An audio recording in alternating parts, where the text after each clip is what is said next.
On page 6.3, we are going to look at raising a power to a power, so powers of a monomial. So I'm going to show you for number 1 why this power rule works, and then I'll go back and write it in. So if you have x squared to the 5th, what that means is you're doing x squared times itself 5 times. So if you wanted to write out what the problem was showing, that's what it means. X squared to the 5th means x squared times itself 5 times. So then if you remember that when we are multiplying bases, what we do is we add our exponents. We would have x to the 10th power. Obviously, you don't want to write that out for every single one because that would get really, really long. So what you have to do is realize, what do we do with the 2 and the 5 to get 10? Well, we multiply. So our power rule says x to the a to the b is x to the a times b. So you are multiplying your exponents. It's very similar to distributing. So again, for number 1, we could have just done 2 times 5 and got right to x to the 10th power. For number 2, again, it's like distributing. So you're going to do m to the 7th to the 4th.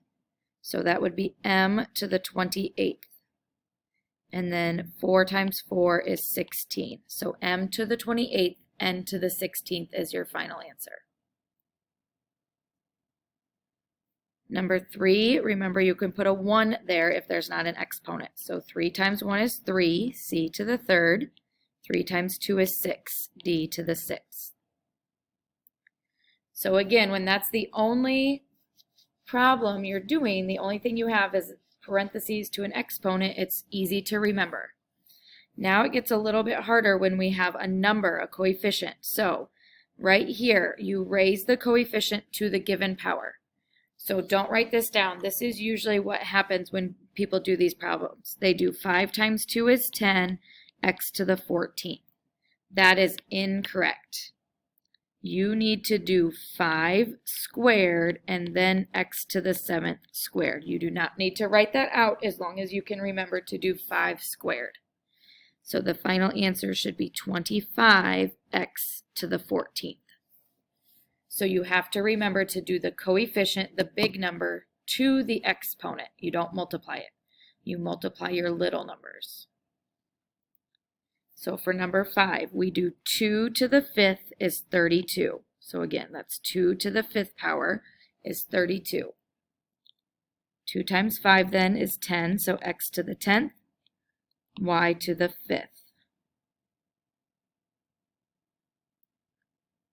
Number 6, when you do negative 2 squared, remember that's negative 2 times negative 2, which is positive 4. If you type this into your calculator, it's going to tell you negative 4. You have to remember to put negative 2 in parentheses so that it gives you a positive 4. Then we would have p to the 8th and q to the 12th.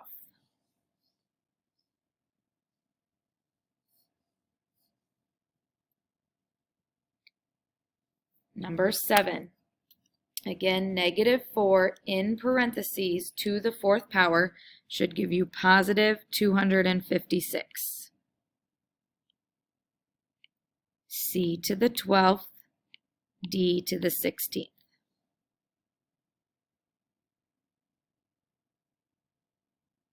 Number 8, negative 3 to the 3rd would give you negative 27, and then multiply to get x to the 6th. Number 9, when you do 1/2 to the 3rd power, you need to either use your ABC button or you need to know how to change a decimal to a fraction. The other thing you can do, which we will do this later on, is when you do 1/2 to the 3rd power, that means 1 to the 3rd power and 2 to the 3rd power. So you should end up with 1/8. If you get 0.125, that's the correct decimal, but we need to leave it as a fraction. So 1/8, a to the 9th b to the 12th, c to the 15th.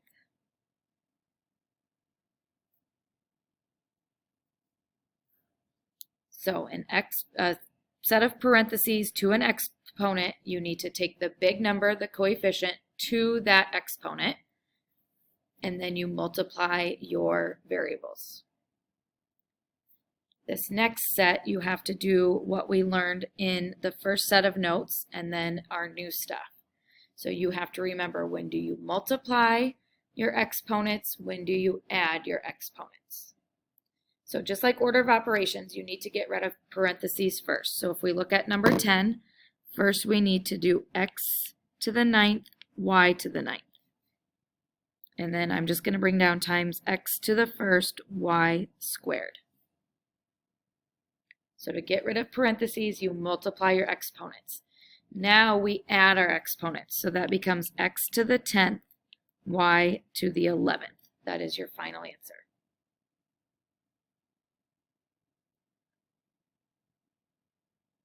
Number 11, bring down a to the 3rd times.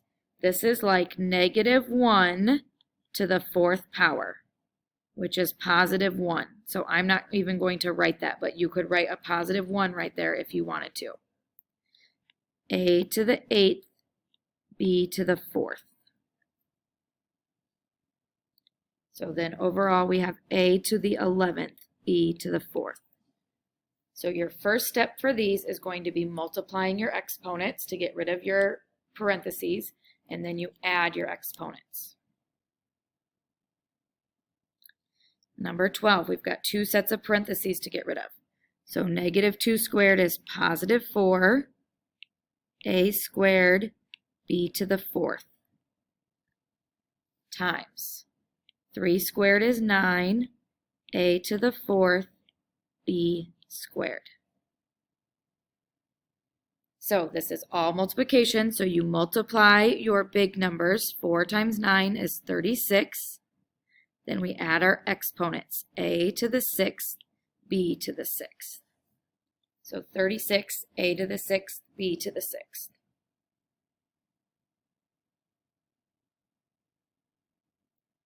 (13) 6 to the 3rd power is 216. A to the 6th, b to the 3rd, times 1/3 squared. Again, you can use your fraction button or change a decimal to a fraction, or remember it's like 1 squared and 3 squared, so you would get 1/9. Sorry about that. 1/9 a squared, b squared, c squared.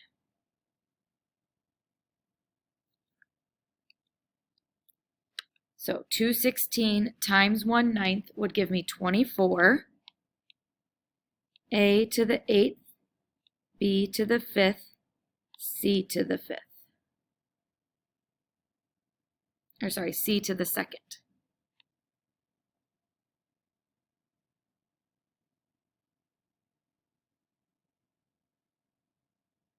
So big numbers go to the exponents. You multiply the little numbers for your first step. Then you're going to multiply your coefficients and add your exponents. Now we have addition and subtraction thrown in. So remember, in order to add or subtract, your variables and exponents have to match exactly.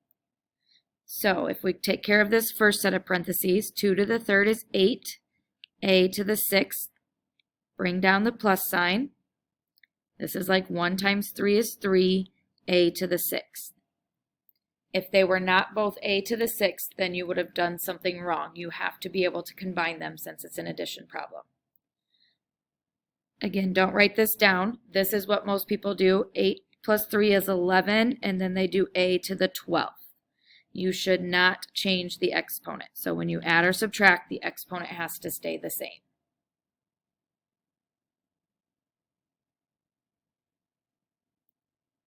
So our last one, we do 3 to the 4th power, which is 81, x to the 12th, y to the 4th. Bring down the subtraction sign. 7 squared is 49, x to the 10th, y squared. So those don't match, but that's why you need to bring x squared, y squared along.